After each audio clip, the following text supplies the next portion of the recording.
So, last night, to absolutely nobody's delight, Rudy Giuliani, part human, part vampiric presence, who unbuckled his pants on a bed in the movie Borat with a 17 or 18-year-old, among other greatest hits, showed up on The Masked Singer.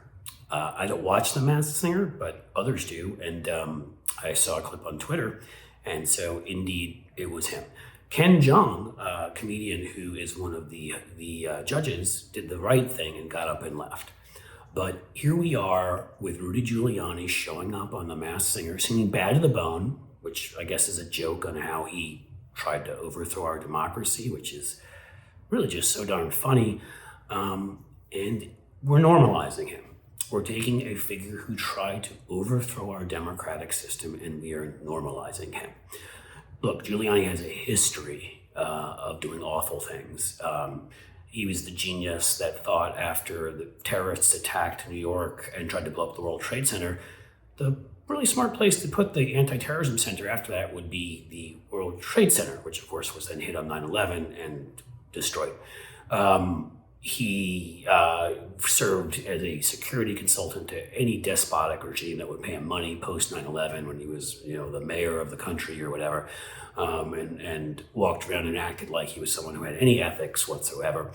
And in the years since, obviously, has only worsened his reputation, and really post-Trump, jumped into bed with Trump and did anything Trump asked him to do.